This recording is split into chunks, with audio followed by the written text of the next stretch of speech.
আর রাজ যতক্ষণ না আয়ুষ ওর কাছে গিয়ে দাঁড়াবে ততক্ষণ অপারেশন করতে রাজি নয়।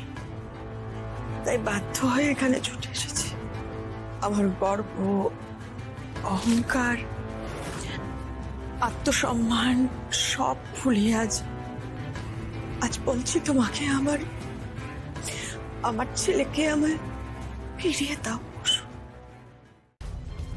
আর যদি ঠিক সময় আয়ুষ রাজের কাছে না পৌঁছয়, সময় মতন যদি অপারেশনটা না হয়, তাহলে কিন্তু সর্বনাশ হয়ে যাবে।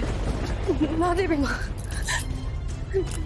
না না দেবীমা, যা আপনারই ছিল আপনি তাই আমার কাছ থেকে চাইছে। ছোট সাহেবের উপর সবার প্রথম আপনার অধিকার, আর সবসময় আপনার অধিকারই ওনার উপর আগে থাকবে। ছোট সাহেব আপনার ছেলে ছিলেন, এখনো আছেন, আর সারা জীবন থাকবেন দেবীমা। বিশ্বাস করুন দেবীমা, আমি অনেকক্ষণ থেকে ছোট সাহেবের সাথে যোগাযোগ করার চেষ্টা করছি, তো পারছি না। উনি তো কাজ থেকে এখনো ফেরেননি, আর ওনার অফিস কোথায় আমি সেটা জানি না। ওখানকার কোনো লোকের নম্বরও নেই আমার কাছে, আর আমার কিছুক্ষণ আগেই ফোনটা ভেঙে গেছে, তাই আমি যোগাযোগ করতে পারছি না ওনাকে।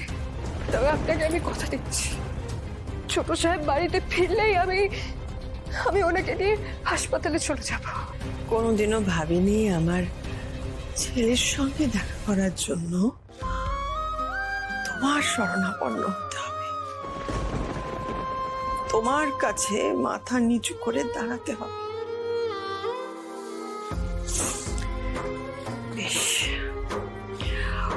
উপায় যখন নেই তখন হাত জোর করে বলে যাচ্ছি, যদি রাজকে জীবিত দেখতে চাও তাহলে যত তাড়াতাড়ি সম্ভব আয়ুষকে নিয়ে হাসপাতালে চলে এসো।